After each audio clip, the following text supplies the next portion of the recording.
আসসালামু আলাইকুম। এটিএন বাংলা গ্রামগঞ্জের খবরে সবাইকে স্বাগত জানাচ্ছি আমি চিন্তিয়া হক। শুরুতেই বিআরবি কেবল সংবাদ শিরোনাম। দুটি দল নির্বাচন বানচালের ষড়যন্ত্র করছে, ঠাকুরগাঁয়ের মির্জা ফখরুল। সংস্কারের নামে অমীমাংসিত বিষয় চাপিয়ে দিলে জনগণ তা মেনে নেবে না।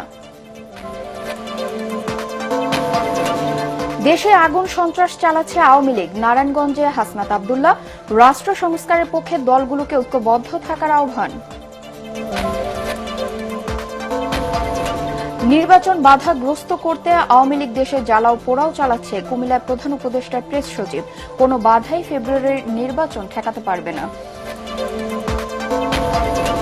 নওগাঁ 1 আসনে বিএনপির মনোনয়ন বঞ্চিতদের বিক্ষোভ, সড়ক অবরোধ।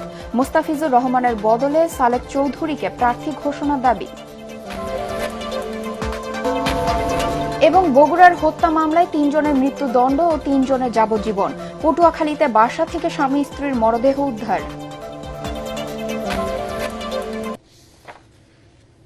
শুনছিলেন বিআরবি কেবল সংবাদ শিরোনাম, এবার বিস্তারিত সংবাদ।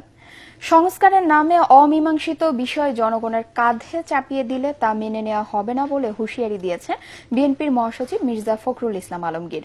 দুপুরে ঠাকুরগাঁও সদর উপজেলার কে লক্ষ্মীরহাট উচ্চ বিদ্যালয় মাঠে বড়গাঁও ইউনিয়নের ভোটারদের সাথে মতবিনিময় সভায় এ কথা বলেন তিনি। জামায়াতকে ইঙ্গিত করে এ সময় মির্জা ফখরুল বলেন, নির্বাচন হলে তাদের অস্তিত্ব থাকবে না। নির্বাচনে ভয় পায় বলেই তারা নির্বাচন বানচালের ষড়যন্ত্র করছে। বিএনপি মহাসচিব এনসিপির বিরুদ্ধে অভিযোগ করে বলেন, পিআর সনদ আর সংস্কারের নামে তারা নির্বাচন না করায় পায়তারা করছে। আপনাদের যে সমস্যাগুলো আছে, এই সমস্যাগুলো তো এখন আপনাদের পূরণ করা সম্ভব না। আমরা যদি সরকারে যেতে পারি, তখন আমরা নিশ্চয়ই আপনাদের সমস্যাগুলো সমাধান আমরা প্রচেষ্টা চালাবো। তারা শেষে ভোট দেয়, তারা আরেকবার হয়তো শেষ, কারণ আমার যে বয়স, তাতে এরপরে কোন সুযোগ পাওয়া বলে আমার কাছে মনে হয় না। আমি নিজেই এখনই আপনার মনে হয় politicians should have the time to retire. July গণ অভ্যুত্থানের মধ্য দিয়ে আওয়ামী লীগের উপযোগিতা ফুরিয়ে গেছে, এখন তারা আগুন সন্ত্রাসে নেমেছে। আর তাই রাজনৈতিক দলগুলোকে ঐক্যবদ্ধ থাকতে হবে বলে মন্তব্য করেছেন জাতীয় নাগরিক পার্টি এনসিপি দক্ষিণাঞ্চলের মুখ্য সংগঠক হাসনাত আব্দুল্লাহ। সকালে এনসিপির নারায়ণগঞ্জে জেলা ও মহানগর কার্যালয় উদ্বোধন অনুষ্ঠানে প্রধান অতিথির বক্তব্যে তিনি এসব কথা বলেন। হাসনাত আব্দুল্লাহ আরও বলেন, যারা সংস্কারের পক্ষে আসতে চায় তাদের সাথে জোট করতে পারে এনসিপি। যেহেতু গণ অভ্যুত্থানের মধ্য দিয়ে আওয়ামী লীগের পতন হয়েছে, এটা স্বাভাবিক প্রক্রিয়ায় ব্যালটের মধ্য দিয়ে এই দলটিকে ফিরিয়ে আনার যারা বৈধতা উৎপাদন করছে, তারা মূলত আগুন সন্ত্রাসের পক্ষে বৈধতা উৎপাদন করছে, তারা মূলত বুলেটের পক্ষে বৈধতা উৎপাদন করছে, এত বছর ধরে যারা ব্যাংক লুট করেছে তাদের পক্ষে বৈধতা উৎপাদন করছে, তারা যারা গুম খুন হত্যা নির্যাতন নিপীড়ন যেটি হয়েছে সেটির পক্ষে বৈধতা উৎপাদন করছে, তারা মাইনরিটির যে নির্যাতন হয়েছে, আমাদের হিন্দুদের উপরে যে নির্যাতন আওয়ামী লীগ যেভাবে করেছে, মাইনরিটিকে যেভাবে ক্লাসিফাইড করেছে, সেটির পক্ষে তারা বৈধতা উৎপাদন করছে। আওয়ামী লীগ নির্বাচন বানচালের চেষ্টা করছে বলে মন্তব্য করেছেন প্রধান উপদেষ্টার প্রেস সচিব শফিকুল আলম। ফ্যাসিস্ট এই রাজনৈতিক দলটি দেশে জ্বালাও পোড়াও চালিয়ে প্রমাণ করছে সন্ত্রাসী কর্মকাণ্ড তাদের নেশা। কুমিল্লার 14 গ্রাম উপজেলার কুলিয়ারা উচ্চ বিদ্যালয়ের নতুন ভবনের ভিত্তিপ্রস্তর স্থাপন অনুষ্ঠানে তিনি এসব কথা বলেন। তবে ফেব্রুয়ারির প্রথম ভাগে জাতীয় সংসদ নির্বাচন অনুষ্ঠিত হবে।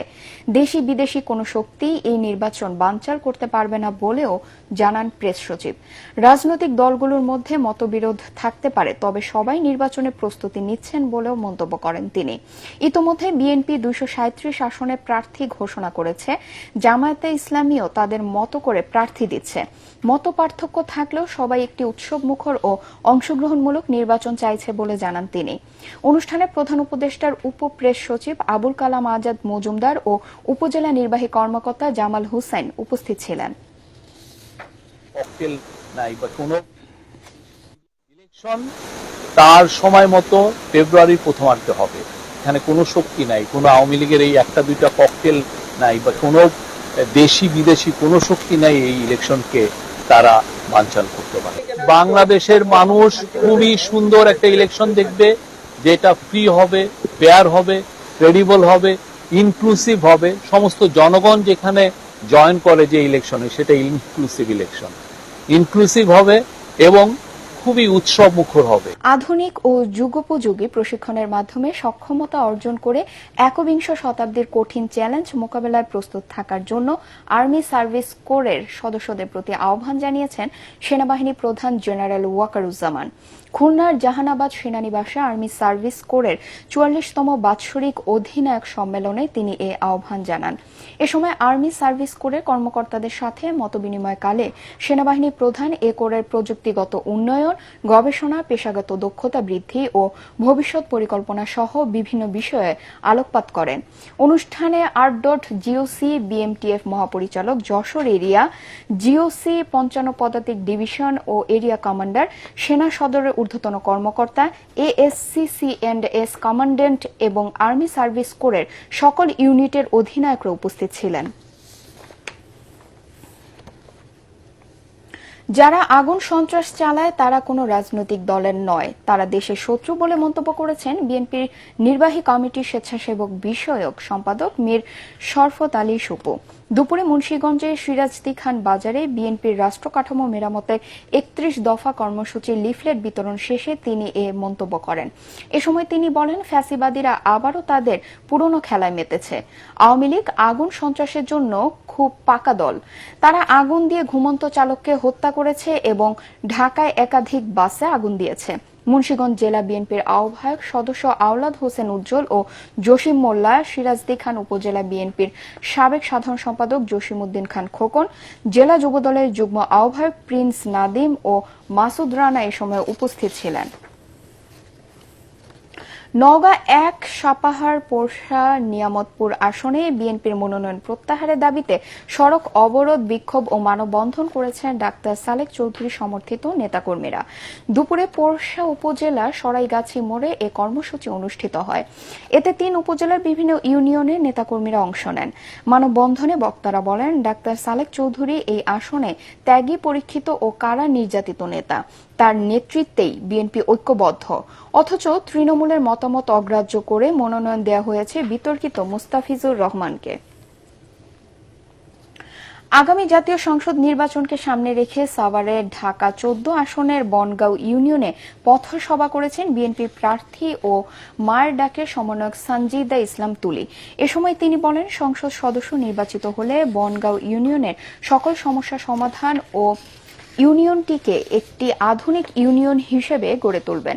এ সময় তিনি দাবি করেন, পার্শ্ববর্তী দেশের ষড়যন্ত্রে দেশের নাশকতা তৈরির যে চেষ্টা চলছে তা নিয়ে সোচ্চার বিএনপির নেতাকর্মীরা।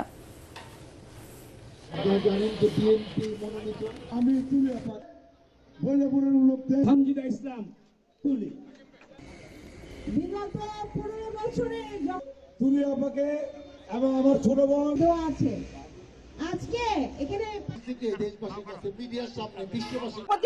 রাজনীতি আমরা করবো না, এই পরিবর্তনটাই আমরা আনতে চাচ্ছি। আর বিচ্ছিন্ন যে সমস্ত ঘটনা বলছেন, যেগুলো অরাজকতা সৃষ্টি করার জন্য করা হচ্ছে, আপনারা সবাই জানেন কোন কুচক্রী মহল বিদেশ থেকে কুমন্ত্রণা দিয়ে আমার দেশে বিশৃঙ্খলা সৃষ্টি করার জন্য, অরাজকতা সৃষ্টি করার জন্য সেটা করে যাচ্ছে। ময়মনসিংহের ফুলবাড়িয়ায় আলম এশিয়া পরিবহনের একটি বাসে আগুন দিয়েছে দুর্বৃত্তরা। এতে দগ্ধ হয়ে চালক জুলহাস মিয়া নিহত হয়েছেন। সোমবার গভীর রাতে এ ঘটনা ঘটে। ফুলবাড়িয়া থানার ওসি রোকনুজ্জামান জানান, আওয়ামী লীগের নেতাকর্মীরা সোমবার রাত ৩:১৫টার দিকে উপজেলা সদরের ভালুকজান এলাকায় আলম এশিয়া পরিবহন নামের একটি বাসে আগুন দেয়। এতে বাসটি পুড়ে যায়। এ সময় বাসে থাকা চালক জুলহাস মিয়া ঘটনাস্থলেই পুড়ে মারা যান। এ ঘটনায় জড়িতদের গ্রেফতারে পুলিশের অভিযান চলছে।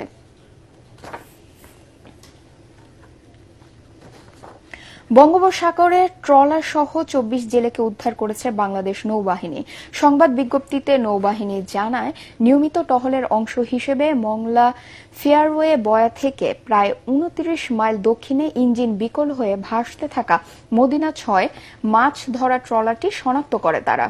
এরপর টহলরত জাহাজ বানৌজা অপরাজয় এর মাধ্যমে দ্রুত জেলেদের উদ্ধার করা হয়। উদ্ধার হওয়া ২৪ জেলেই সুস্থ আছে এবং তাদের প্রয়োজনীয় খাবার, বিশুদ্ধ পানি ও প্রাথমিক চিকিৎসা দেওয়া হয়েছে। জেলেরা জানায়, গত ২৯ অক্টোবর মাছ ধরার উদ্দেশ্যে কুতুবদিয়া থেকে সাগরে যাওয়ার পর যান্ত্রিক ত্রুটির কারণে ইঞ্জিন বিকল হয়ে সাগরে আটকা পড়ে তারা। মুন্সিগঞ্জ সদর উপজেলার পূর্ব শিলমন্দি এলাকায় সেনাবাহিনী ও পুলিশের যৌথ অভিযানে দেশীয় অস্ত্র তৈরির একটি কারখানার সন্ধান পাওয়া গেছে। সোমবার গভীর রাতে পরিচালিত ওই অভিযানে সেখান থেকে অস্ত্র তৈরির বিভিন্ন সরঞ্জাম উদ্ধার করা হয়। সেনাবাহিনীর সদর দপ্তর 99 কম্পোজিট ব্রিগেডের অধীন মুন্সিগঞ্জ সদর আর্মি ক্যাম্পের টহল দল গোয়েন্দা তথ্যের ভিত্তিতে অভিযানটি পরিচালনা করে। এ সময় গোডাউন থেকে 3টি সীসা কার্তুজ, 5টি লোহার বার, 7টি লোহার ব্যারেল, 7টি রিকয়েল স্প্রিং, একটি ওয়েল্ডিং মেশিন, একটি ড্রিল মেশিন, 6টি লোহার বোল্ট এবং লোহার তৈরি লেদ মেশিন সহ অস্ত্র তৈরির বিভিন্ন সরঞ্জাম উদ্ধার করা হয়। চিকিৎসক সংকট ও নানা অব্যবস্থাপনায় ধুকে ধুকে চলছে জয়পুরহাটের আক্কেলপুর উপজেলা স্বাস্থ্য কমপ্লেক্সের চিকিৎসা সেবা।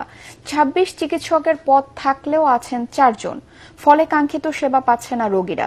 এদিকে নিয়মিত অফিস না করা সহ বিভিন্ন অভিযোগ উঠেছে উপজেলা স্বাস্থ্য ও পরিবার পরিকল্পনা কর্মকর্তার বিরুদ্ধে। তদন্ত করে ব্যবস্থা নেওয়ার আশ্বাস দিয়েছেন জেলা সিভিল সার্জন। জয়পুরহাট প্রতিনিধি রফিকুল ইসলাম রফিকের পাঠানো রিপোর্ট জানাচ্ছেন মিজান শাহজাহান।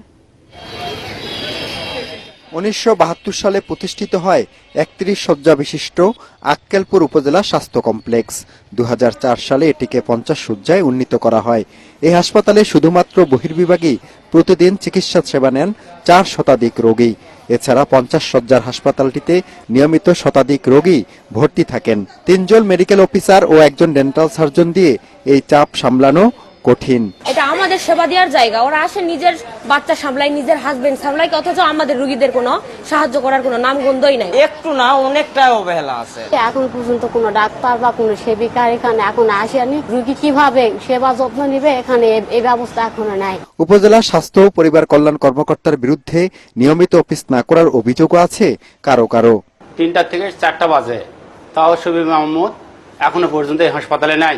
হাসপাতালে আসে প্রাথমিক চিকিৎসা এখানকার যে প্রধান ডাক্তার ওনাকে তো আমরা পাইনি। চিকিৎসক ও জনবল সংকটের কথা জানিয়ে উপজেলা স্বাস্থ্য ও পরিবার কল্যাণ কর্মকর্তা আবু শফি মাহমুদ বলেন, তার বিরুদ্ধে আনা অভিযোগ ভিত্তিহীন ও উদ্দেশ্য প্রণোদিত। একটা প্রতিষ্ঠানে কাজ করতে গেলে অনেক সময় সবার মন রক্ষা করে কাজ করা সম্ভব হয় না, যে কারণে অনেকে হয়তো ইন্টেনশনালি এই অভিযোগগুলো করতে পারে। স্বাস্থ্য কর্মকর্তার বিরুদ্ধে লিখিত অভিযোগ পেলে তদন্ত করে ব্যবস্থা নেওয়ার আশ্বাস দিয়েছেন সিভিল সার্জন। তিনি বলেন, 22টি শূন্য পদে ডাক্তার নিয়োগ দেয়া গেলে আক্কেলপুর উপজেলা স্বাস্থ্য কমপ্লেক্সের চলমান সংকট অনেকটাই কেটে যাবে। চিকিৎসকের টোটাল পোস্ট হচ্ছে 26 জন, সেখানে মাত্র আছে 4 জন। আমাদের হেলথ অ্যাসিস্ট্যান্ট যেখানে থাকার কথা 26 জন, সেখানে আছে 13 জন মাঠ পর্যায়ে। সার্বিক স্বাস্থ্য ব্যবস্থার যে অবস্থা, যদি এটা এই শূন্য পদগুলো পদায়নের ব্যবস্থা না করা যায়, তাহলে আমাদের আক্কেলপুর সহ ওরা জয়পুরহাটের স্বাস্থ্য সেবাটা হুমকির মুখে পতিত হবে। তৃণমূলের স্বাস্থ্যসেবা নিশ্চিতের পাশাপাশি জেলা সদর হাসপাতালে রোগীর চাপ কমাতে চাইলে উপজেলা স্বাস্থ্য কমপ্লেক্সে পর্যাপ্ত জনবল ও চিকিৎসা সরঞ্জামাদি সরবরাহের বিকল্প নেই।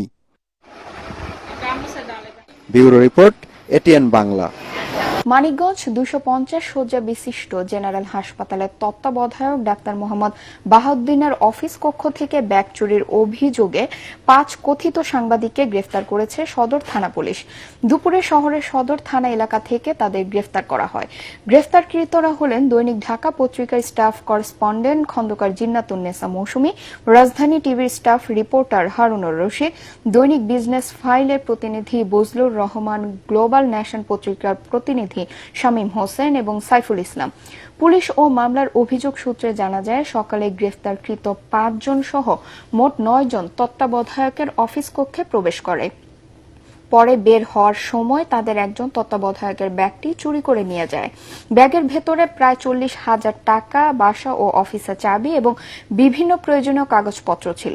সিসিটিভি ফুটেজ থেকে তাদের চিহ্নিত করা হয়। বিজয়ী হলে কোম্পানীগঞ্জ ও কবিরহাট উপজেলাকে কিশোর গ্যাং, চাঁদাবাজি এবং মাদক মুক্ত করার ঘোষণা দিয়েছেন নোয়াখালী 5 আসনের বিএনপির মনোনয়ন পাওয়া ফখরুল ইসলাম। তার পরিবারের কেউ চেয়ারম্যান মেয়র হবে না বলেও জানান তিনি। ধানের শীষকে বিজয়ী করতে ঐক্যের কোনো বিকল্প নেই বলেও মন্তব্য করেন ফখরুল ইসলাম। স্থানীয় ভলুয়া ডিগ্রি কলেজ মাঠে নির্বাচনী পথসভায় তিনি এসব কথা বলেন।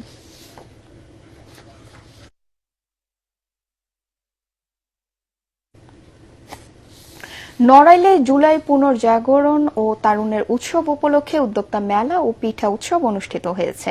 শিল্পকলা একাডেমি প্রাঙ্গণে জেলা প্রশাসক ও মহিলা বিষয়ক অধিদপ্তরের আয়োজনে এই মেলা এবং পিঠা উৎসব অনুষ্ঠিত হয়। মেলা উদ্বোধন করেন জেলা প্রশাসক শারমিন আক্তার জাহান। উপজেলা নির্বাহী অফিসার সঞ্চিতা বিশ্বাস সহ স্থানীয় প্রশাসনের ঊর্ধ্বতন কর্মকর্তারা এ সময় উপস্থিত ছিলেন।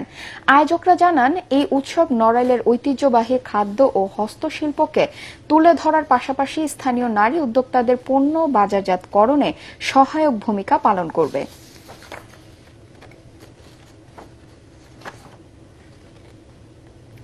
শেরপুরে অনুষ্ঠিত খান বাহাদুর ফজলুর রহমান স্মৃতি ফুটবল টুর্নামেন্টে শেরপুর জেলা দল চ্যাম্পিয়ন হয়েছে।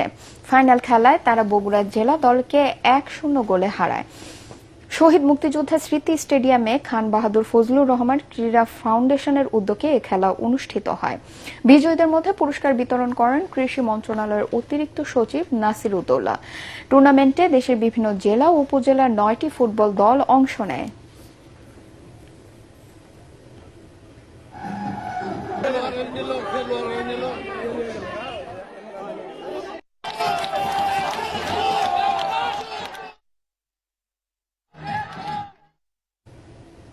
পরবর্তী সংবাদ দেখার আমন্ত্রণ জানিয়ে এখনকার মতো শেষ করছি। এটিএন বাংলা সংবাদ ইউটিউবে দেখতে ব্রাউজ করুন, youtube/ATN Bangla News। ধন্যবাদ সবাইকে।